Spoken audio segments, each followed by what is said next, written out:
ఓం నమ శివాయ. అందరికీ నమస్కారం అండి. ధనలక్ష్మి కుంచం లేదా కుబేర కుంచం అంటే ఏంటో, ధనలక్ష్మి కుంచాన్ని ఇంట్లో ఏర్పాటు చేసుకుంటే ఎలాంటి అద్భుత ఫలితాలు కలుగుతాయో ఈ వీడియోలో మనం తెలుసుకుందాం. ముందుగా ఈ వీడియోకి ఒక లైక్ కొట్టి ప్రతి ఒక్కరూ ఓం నమ శివాయ అని కామెంట్ చేయండి. ఏ ఇంట్లో అయినా సరే అష్టలక్ష్ములు ఆనందంతో నాట్యం చేయాలంటే, లక్ష్మీదేవి ఇంట్లో శాశ్వతంగా స్థిర నివాసం ఏర్పాటు చేసుకోవాలంటే ధనలక్ష్మి కుంచాన్ని ఇంట్లో తప్పనిసరిగా ఏర్పాటు చేసుకోవాలి. ధనలక్ష్మి కుంచం అంటే అర్థం ఏంటంటే, ఒక వెండు గ్లాసు కానీ లేదా రాగి గ్లాసు కానీ దాని మీద శంకుచక్ర నామాల గుర్తులు ఉన్నట్లయితే దాన్ని ధనలక్ష్మి కుంచం అని పేరుతో పిలుస్తారు.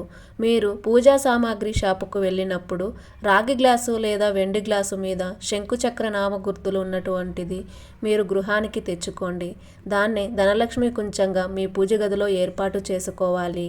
ఇది ఎలా ఏర్పాటు చేసుకోవాలంటే, ముందుగా మీ పూజ గదిలో ఒక రాగి పళ్ళెం ఉంచండి. ఆ రాగి పళ్ళెంలో రకరకాలైనటువంటి పుష్పాలు ఏర్పాటు చేయండి. ఆ రాగి పళ్ళెం మధ్యలో కొన్ని రూపాయి బిళ్ళలు ఉంచండి.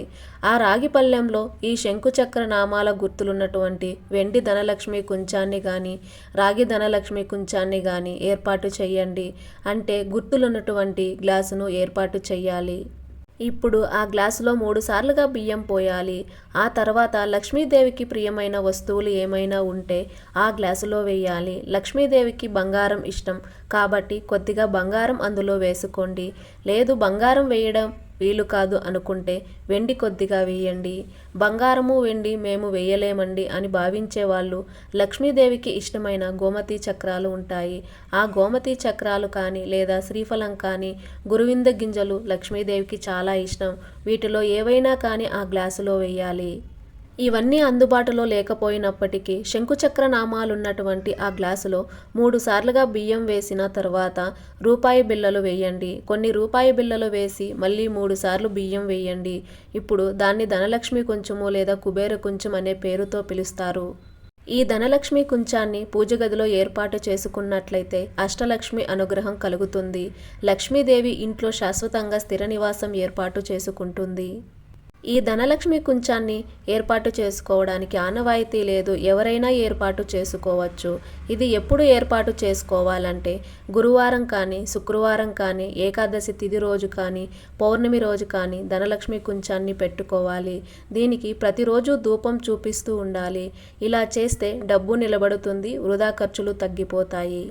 అయితే ఈ ధనలక్ష్మి కుంచాన్ని అప్పుడప్పుడు శుద్ధి చేసుకుంటూ ఉండాలి, శుభ్రపరుచుకుంటూ ఉండాలి. అంటే అర్థం ఏంటంటే, నెలకొకసారైనా సరే ఆ ధనలక్ష్మి కుంచంలో ఉండే బియ్యాన్ని తీసి ఆ బియ్యంతో పొంగలి తయారు చేసుకుని ఆ పొంగల్ని ఇంటిల్లిపాది ప్రసాదంగా తినండి. అలాగే ఆ ధనలక్ష్మి కుంచంలో ఉన్నటువంటి లక్ష్మీ సంబంధమైన వస్తువులు ఏవైతే ఉంటాయో వాటిని చక్కగా కడుక్కోండి. ఇక ఈ ధనలక్ష్మి కుంచాన్ని శుద్ధి ఎప్పుడు చేసుకోవాలంటే పౌర్ణమి రోజు చేసుకోవచ్చు లేదా అమావాస్య రోజు చేసుకోవచ్చు. అమావాస్య కానీ పౌర్ణమి రోజు కానీ ఈ ధనలక్ష్మి కుంచాన్ని శుద్ధి చేసుకోవచ్చు. శుభ్రంగా నీళ్లతో కడిగి ఆరిన తర్వాత మళ్ళీ ధనలక్ష్మి కుంచాన్ని పెట్టుకోండి. అయితే మీరు జాగ్రత్తగా గుర్తుపెట్టుకోవాల్సిన విషయం ఏమిటంటే, ధనలక్ష్మి కుంచాన్ని శుభ్రం చేసుకున్నాక అది తడిగా ఉందని ఆరబెట్టడానికి ఆ ధనలక్ష్మి కుంచాన్ని బోర్లించకూడదు. ఎట్టి పరిస్థితుల్లోనూ ధనలక్ష్మి కుంచాన్ని బోర్లించకూడదు. బోర్లిస్తే లక్ష్మీదేవికి ఆగ్రహం కలిగి ఇంట్లో నుంచి వెళ్ళిపోతుంది. ఈ ఒక్క నియమము పాటిస్తూ మీ ఇంట్లో ధనలక్ష్మి కుంచాన్ని లేదా కుబేర కుంచాన్ని ఏర్పాటు చేసుకోండి.